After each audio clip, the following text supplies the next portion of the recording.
नमस्कार, ये आकाशवाणी शिमला है। अब आप प्रभा शर्मा से प्रादेशिक समाचार सुनिए। आज के मुख्य समाचार। राज्य सरकार ने गैर पंजीकृत वाहनों को पंजीकृत करने की घोषणा की। वाहन मालिक बिना जुर्माने के करवा सकेंगे पंजीकरण। मुख्यमंत्री सुखविंदर सिंह सुक्खू ने राज्य बिजली बोर्ड के कर्मचारियों को पुरानी पेंशन योजना के तहत शामिल करने का दिया भरोसा। प्रदेश स्कूल शिक्षा बोर्ड ने 10वीं की परीक्षा का परिणाम किया घोषित। 89.7% रहा परीक्षा परिणाम। और पुलिस महानिदेशक संजय कुंडू ने कहा, इंटेलिजेंट ट्रैफिक मैनेजमेंट में हिमाचल पुलिस देश भर में अव्वल। अब समाचार विस्तार से। राज्य सरकार ने गैर पंजीकृत वाहनों को पंजीकृत करने की घोषणा की है। इस पहल के अंतर्गत 2 पहिया ट्रैक्टर, पोकलेन, जेसीबी व अन्य 4 पहिया वाहन मालिक बिना किसी जुर्माने के मौजूदा बाजार दर पर अपने वाहनों का पंजीकरण करवा सकते हैं। मुख्यमंत्री सुखविंदर सिंह सुक्खू ने कहा है कि इस कदम से राज्य में हजारों लोगों को गैर पंजीकृत वाहनों को चलाने से जुड़े जोखिमों को कम करने में सहायता मिलेगी। उन्होंने कहा कि वाहन पंजीकरण के अलावा प्रदेश सरकार ने डिफॉल्टरों के लिए पैसेंजर एंड गुड्स टैक्स पर जुर्माना माफ करने का निर्णय लिया है।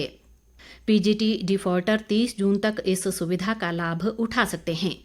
प्रदेश सरकार के इस निर्णय से राज्य के कुल 1,60,200 से अधिक मालवाहक मालिक, विशेष रूप से छोटे और बड़े वाहनों के साथ साथ ट्रैक्टर मालिक भी लाभान्वित होंगे।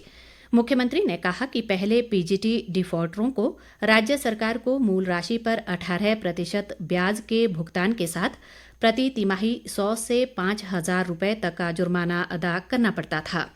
उन्होंने कहा कि प्रदेश का समग्र विकास सुनिश्चित करने और अर्थव्यवस्था को सुदृढ़ करने में ये कदम सहायक सिद्ध होगा।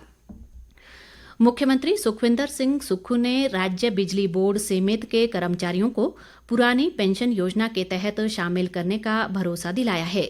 इससे बिजली बोर्ड के करीब 6,500 कर्मचारियों को लाभ होगा।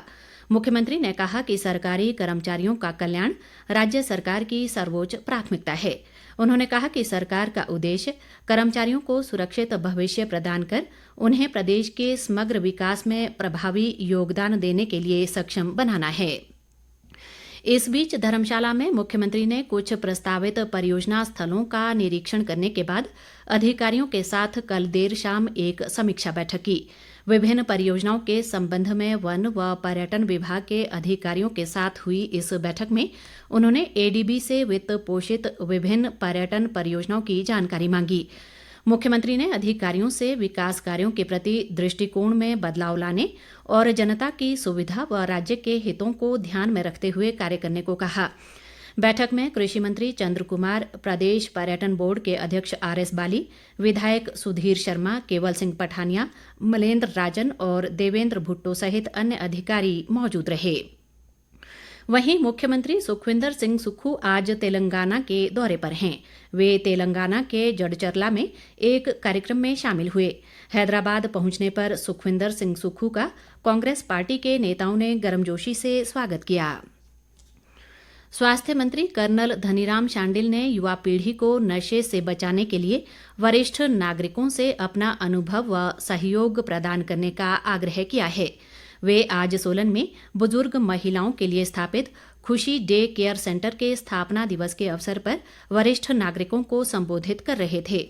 शांडिल ने कहा कि वरिष्ठ नागरिकों के पास बहुमूल्य अनुभव होता है और इसके माध्यम से वे युवाओं को सही रास्ते पर लाने में सहायता कर सकते हैं। उन्होंने खुशी डे केयर सेंटर द्वारा 60 वर्ष से अधिक आयु की महिलाओं को एक स्थान पर एकत्र होकर सकारात्मक जीवन जीने के लिए प्रेरित करने के प्रयासों की सराहना की। शांडिल ने कहा कि पिछले 8 वर्षों से इस केंद्र में आने वाली महिलाएं हर रविवार को बच्चों के लिए बाल विकास कक्षाएं भी आयोजित करती हैं। उद्योग मंत्री हर्षवर्धन चौहान ने आज नाहन में निर्माणाधीन आयुर्वेद अस्पताल भवन का संबंधित अधिकारियों के साथ निरीक्षण किया। उन्होंने अस्पताल में रोगियों को दी जा रही स्वास्थ्य सुविधाओं के बारे में भी जानकारी ली। हर्षवर्धन चौहान ने कहा कि पुराने डिग्री कॉलेज के साइंस ब्लॉक में आयुर्वेद अस्पताल भवन के निर्माण और पुनरोद्धार का कार्य 2 माह में पूरा किया जाएगा। उन्होंने कहा कि इस अस्पताल में लोगों को उच्च व आधुनिक स्वास्थ्य सुविधाएं प्रदान की जाएंगी। इस बीच उद्योग मंत्री ने कफोटा, टिम्बी व शिलाई में जन समस्याएं सुनी और अधिकांश का मौके पर निपटारा किया। इस अवसर पर उन्होंने कहा कि शिलाई में मिनी सचिवालय और अस्पताल भवन का जल्द निर्माण किया जाएगा। राजस्व व बागवानी मंत्री जगत सिंह नेगी ने आज शिमला के समीप शोघी की कोट पंचायत के पीढ़ी पाटला में फल व सब्जी मंडी के लिए चयनित स्थल का निरीक्षण किया। इस अवसर पर उन्होंने बताया कि 239 बीघा भूमि पर आधुनिक सुविधाओं से परिपूर्ण टर्मिनल फल व सब्जी मंडी स्थापित की जाएगी। जगत सिंह नेगी ने संबंधित विभागों के अधिकारियों को संयुक्त निरीक्षण करने, चयनित भूमि पर पेड़ों के एफसीए मामले बनाने और अन्य सभी औपचारिकताएं जल्द पूरा करने के निर्देश दिए। कृषि व पशुपालन मंत्री चंद्र कुमार ने कहा है कि मेले और त्योहार हमारी संस्कृति की पहचान हैं, जो हमें अपने पूर्वजों से विरासत में मिले हैं। वे आज इंदौरा विधानसभा क्षेत्र के तहत मदोली में 3 दिवसीय पीर बाबा छिंज मेले के समापन अवसर पर बतौर मुख्य अतिथि बोल रहे थे। कृषि मंत्री ने कहा कि इन मेलों के आयोजन से जहां हमें आपस में मिलने का बेहतर अवसर मिलता है, वहीं अपनी समृद्ध संस्कृति की भी जानकारी मिलती है। उन्होंने कहा कि राज्य सरकार कांगड़ा जिला में जल, साहसिक और धार्मिक पर्यटन को बढ़ावा दे रही है और इससे संबंधित आधारभूत ढांचा विकसित करने के लिए कई परियोजनाएं कार्यान्वित की जा रही हैं। प्रदेश स्कूल शिक्षा बोर्ड ने आज 10वीं कक्षा की परीक्षा का परिणाम घोषित कर दिया है। परीक्षा परिणाम 89.7% रहा। परीक्षा परिणाम में इस बार लड़कियों ने बाजी मारी है। बोर्ड द्वारा जारी की गई सूची में पहले 10 स्थानों में से 8 पर लड़कियों जबकि 2 स्थानों पर लड़कों ने जगह बनाई है। इस परीक्षा में कुल्लू जिले के Sanawar valley public school Bajaura की छात्रा मानवी ने 494 अंक लेकर प्रदेश में पहला स्थान हासिल किया है। हमीरपुर की दीक्षा कटियाल 693 अंक के साथ दूसरे, जबकि हमीरपुर के ही अक्षित शर्मा और आकर्षक ठाकुर 692 अंक लेकर तीसरे स्थान पर रहे हैं। इस परीक्षा में 91,440 परीक्षार्थी बैठे थे, जिनमें से 81,732 उत्तीर्ण हुए हैं। परीक्षा परिणाम बोर्ड की वेबसाइट पर उपलब्ध है। प्रदेश पुलिस महानिदेशक संजय कुंडू ने कहा है कि Himachal police intelligent traffic management में देश भर में पहले स्थान पर है। आज कुल्लू में एक पत्रकार वार्ता को संबोधित करते हुए उन्होंने बताया कि हिमाचल में 42 ITMS हैं, जिन्हें बढ़ाकर 150 किया जा रहा है। संजय कुंडू ने बताया कि बिलासपुर से मनाली तक 4 लेन सड़क मार्ग पर 3 ट्रैफिक टूरिस्ट स्टेशन स्थापित किए जाएंगे।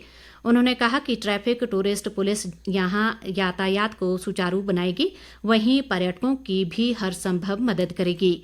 संजय कुंडू ने कहा कि उन्होंने गाड़ा मोड़ा से मनाली तक 4 लेन सड़क का निरीक्षण किया है और इस मार्ग पर पाई गई कमियों के पूरा करने के बारे में NHAI को लिखा गया है। पुलिस महानिदेशक ने बताया कि इस 4 लेन मार्ग पर 9 सुरंगें, 33 बड़े पुल व 30 छोटे पुल बनाए गए हैं। संजय कुंडू ने बताया कि रोहतांग सुरंग के बनने के बाद 1 वर्ष में लाहौल स्पीति में 12 लाख से अधिक पर्यटक पहुंचे और अगले वर्ष ये संख्या बढ़कर 30 लाख हो जाएगी। उन्होंने कहा कि लाहौल व कुल्लू के ट्रैफिक को सुचारू बनाए रखने के लिए अतिरिक्त टास्क फोर्स भेजी जाएगी। मुख्य सचिव प्रबोध सक्सेना ने आज किन्नौर जिला के शोंगठोंग करछम जल विद्युत परियोजना के निर्माण कार्य का जायजा लिया। इस अवसर पर मुख्य सचिव ने 450 मेगावाट क्षमता की शोंगठोंग करछम जल विद्युत परियोजना के निर्माण गतिविधियों की प्रगति की जानकारी ली और इस परियोजना को समयबद्ध तरीके से पूर्ण करने को कहा। उन्होंने कहा कि इस परियोजना को जुलाई 2025 तक पूर्ण करने का लक्ष्य रखा गया है। अंत में मुख्य समाचार एक बार फिर।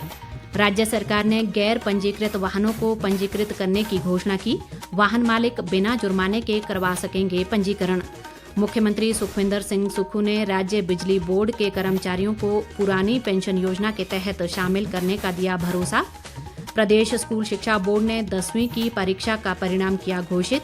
89.7% रहा परीक्षा परिणाम। और पुलिस महानिदेशक संजय कुंडू ने कहा, इंटेलिजेंट ट्रैफिक मैनेजमेंट में हिमाचल पुलिस देश भर में अव्वल। इसके साथ ही ये समाचार बुलेटिन समाप्त हुआ। नमस्कार।